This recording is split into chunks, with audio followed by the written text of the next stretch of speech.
Hello,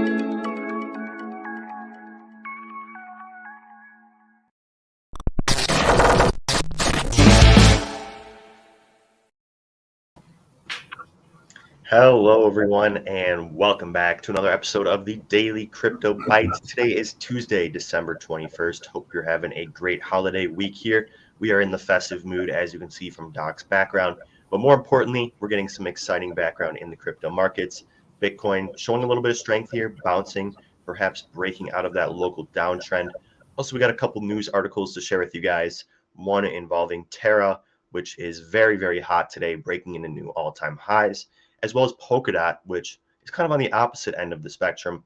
That has been struggling, but we'll talk about a news article relating to that blockchain as well. But John, CJ, how are you gentlemen doing on this fine Tuesday morning? Feeling much better. As they always say, it's just like hitting yourself in the head with a hammer. It feels so good when you stop. And you don't have to be Tom Lee. You don't have to be bullish all the time. And we love Tom.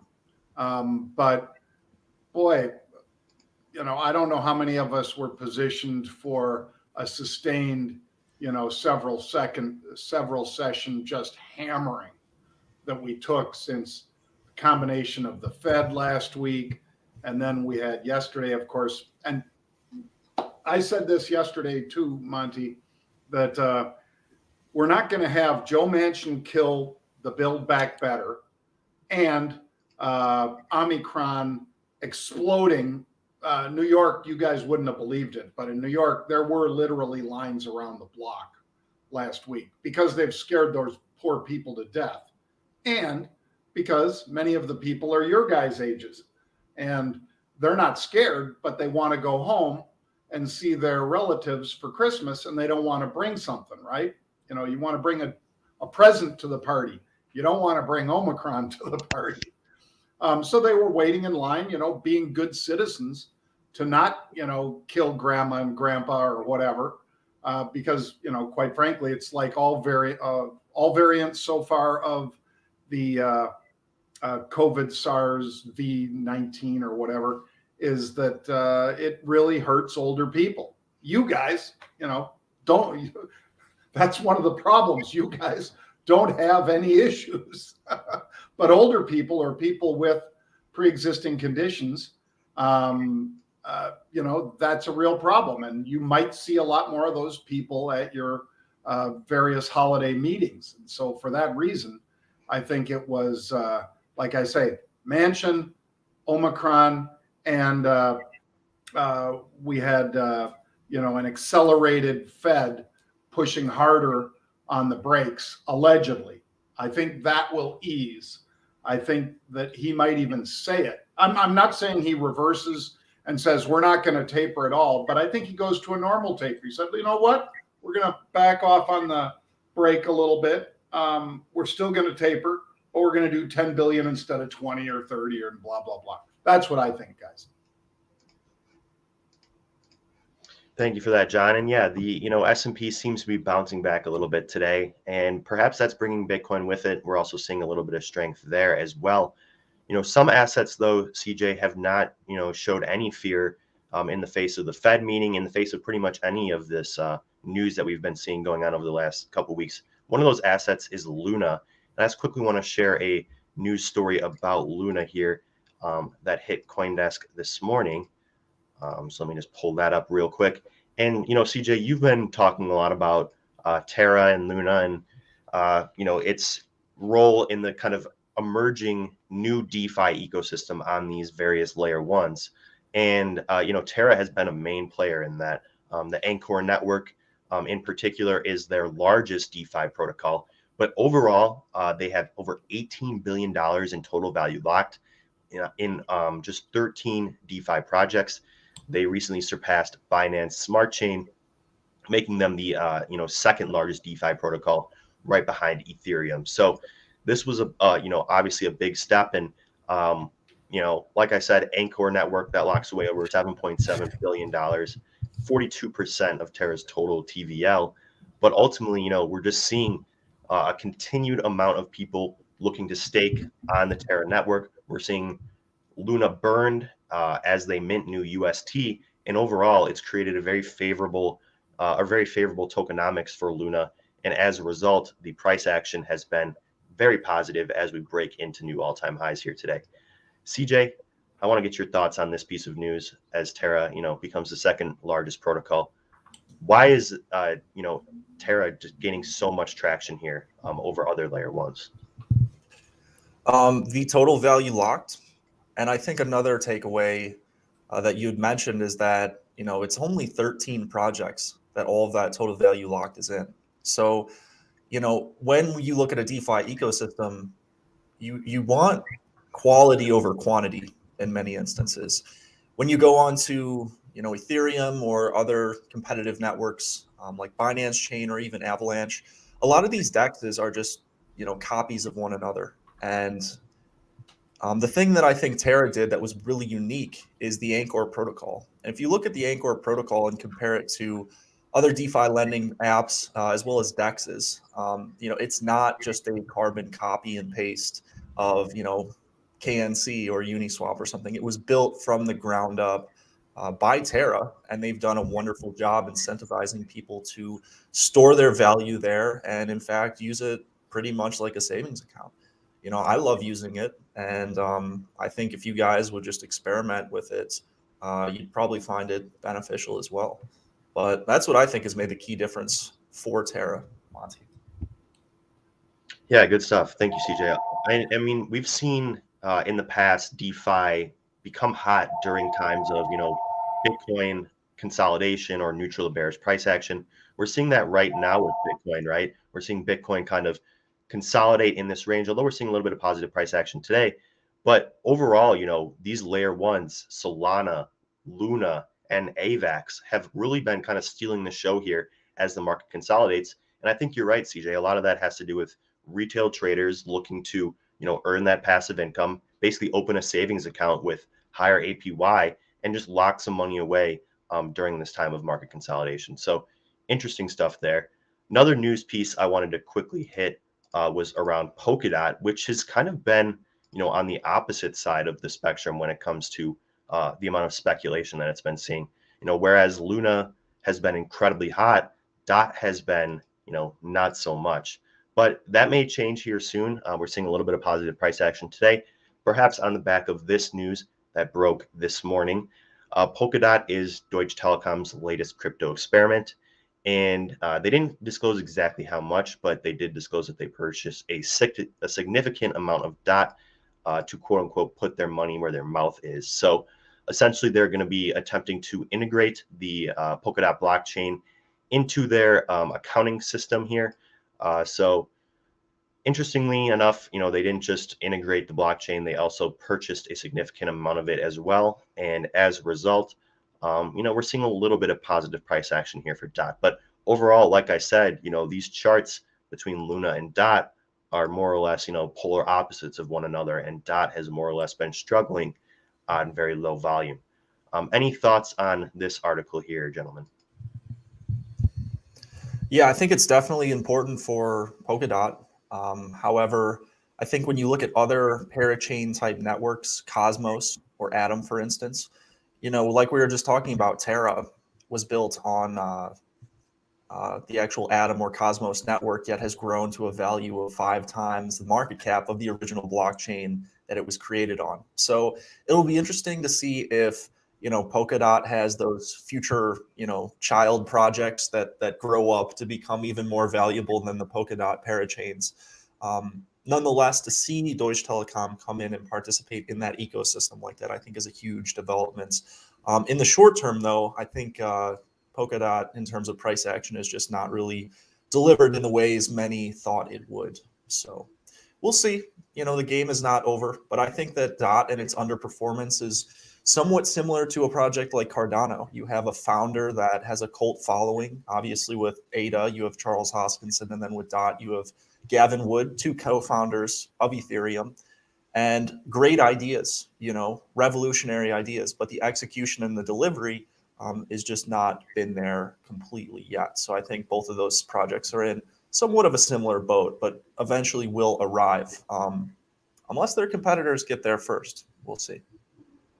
Yeah, I mean, this space is rapidly evolving, CJ. So for those assets to not be moving while, we have assets like Solana, Luna, and AVAX making new all-time highs, it is a bit concerning if you're a holder of that asset. But I agree. I think that right now we're just seeing different price action based on, the different tokenomics and basically the ultimately the appeal of the various staking in the protocols. So interesting stuff there. But how about Bitcoin? Like we've been saying here today, breaking out of sort of a downtrend we've been in over the last few days. Any thoughts on the Bitcoin chart here as we enter Tuesday? Yes, I have quite a few, so I I'm figured you excited might. to get. I mean, nothing's happened in the last 2 weeks really that notable, but today there's actually some stuff to discuss, so I'm excited. So heading down to the Bitcoin chart here, I want to start on a micro time frame on the 4-hour, which is what we've had here. And we did have kind of this descending, sloping trend line, somewhat of a falling wedge, but now we actually have hit a critical level where we're now above both that downward sloping trend line and the 20 smooth moving average on the 4-hour. Not a huge step up in volume. Nonetheless, I think that it's a progressive development for the bulls on a shorter term time frame. But I think what's more interesting is the divergences that we see on the daily time frame. Something that we had mentioned in terms of the RSI had been, this bullish divergence. We have higher lows being created on the RSI while we have lower lows being created in price. Also, I think this one's even has been occurring for a longer period of time. I mean, it's been happening really since the 15th of November, whereas the RSI divergence is only recent. Nonetheless, as you can see, higher lows here in the MACD histogram as the price action actually makes lower lows. So bearish momentum here is weakening, and we are, I think, starting to see the beginnings of a reversal. It can be a gradual process, right? We still have resistance here coming from the downward sloping trend line as well as the 20 smooth moving average we have yet to get above. But I think these oscillators, there's a lot to take here from what they're giving us and what we're beginning to see in terms of the momentum of the trend. Now, from a more macro perspective, I want to talk about the NVT indicator, which is the network to value transacted. And this indicator has been great at calling local tops and bottoms throughout Bitcoin's history, going all the way back to 2017. I believe Monty was using this probably all through. I mean, we did use this throughout the bear market, but overall, we're at a point now where we're very oversold relative to the value actually transacted on the Bitcoin network. And typically these oversold points do mark local bottoms. So I think that's quite interesting that we are starting to reach those levels and are beginning to see the instances of a bounce. I definitely encourage you guys to learn about this indicator and to check out some of the sources behind it. It was created by Willy Woo. Back, I believe, was first introduced around 2016 to the end of the 2017 bull market. But essentially what we're working at is, the network valuation divided by the transactional value flowing through the blockchain, smoothed with a moving average to create a trading indicator. So the fact that we are hitting those critical levels and are just starting to rebound, combined with the fact you have strength in the stock market, as well as bullish momentum in these oscillators, I think it's quite an exciting time. So Yeah, Very absolutely, cool. CJ. Thank you for that. And yeah, I mean, you mentioned there we're getting some strength in the stock market.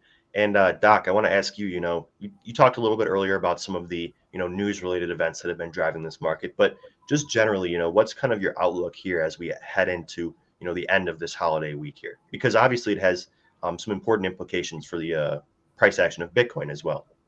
Right. Well, number one, I think we're all sort of surprised how correlated Bitcoin has been to the market, and some of that's probably that it is a becoming more and more a mainstream risk asset, just like the QQQ and the FANGs in the Nasdaq are. So to some of us, When it's risk off, that means, people are going to be trading out of the cryptos. Now, you guys cited the ones that have seen very nice recoveries, even ahead of Bitcoin, like Avalanche and Luna. I would point out that Avalanche, by the way, Monty, volume's up 83% in the last 24 hours. Huge move, given the move that it's made too, because it's a 40% mover over the last 7 days. Sort of like Luna has moved, I think, almost 50 over those. But Luna now is flattening out as far as some of it, I guess, is that, it's just made such an outsized move to the all-time high that maybe it's hard for it to sustain another, 30-40% surge in volume. But Avalanche is doing just that. Take a look at it. It's up 83%, the volume in Avalanche. So, from a stock market standpoint, like I started off, I think we're not going to see Manchin kill Biden's bill every day. We're not going to see Omicron explode as much as it has. We're not going to see the Fed announcing that they've accelerated a taper again, all on the same day. Those three things coming together on the same day, along with Davos being canceled, or not canceled, postponed until June. The one that I'm going to overseas, by the way, the CFC, the Crypto Finance Conference, the Winklevi are big proponents of that. They'll be there and so forth. That one's not canceled, but it's not nearly as big. Davos is 800 to 1,000 people, and I don't think any of those corporate heads wanted to have the visual of them showing up at a very popular and populated event. So I think that's why Davos, they probably just couldn't get enough speakers of the class that they're used to getting. So that's why I think it was canceled. This one's invitation only. The CFC Crypto Finance Conference in San Moritz is invitation only. And then they charge you after they invite you. So I think it'll probably be more like 200 people, not 800 or 1,000. And they're going to do daily antigen tests. Everybody there has to be recovered from COVID or have at least 2 of the shots. I've actually had the booster as well, so I've had my 3rd. But I think overall, the markets are in a similar position to the cryptos, guys, just as CJ did so well, showing us on the chart with that NVT. I think we're going to see people stepping back into stocks because, like I say, we're not going to see those 3 or 4 things all hit us at the same time again. Doesn't mean we wouldn't be down 100 or 200 points, but I think 600-point drops, maybe they're pushed aside for a while as people look at some of the stocks that look a little more interesting and some of the protocols that look a little more interesting after the damage has been done. Awesome. Thank you for that, Doc. We'll be watching the markets this week as always. So if you guys would like to come and hang out with CJ and myself, you can join us in the crypto room for just $7 for the first week at markrebellion.com/try crypto. We got a pro charting service, a 24/7 chat with a community of traders from all around the world. We publish actionable trade insights with entries, exits, stop losses. We have an education curriculum that actually teaches you how to use the Terra ecosystem.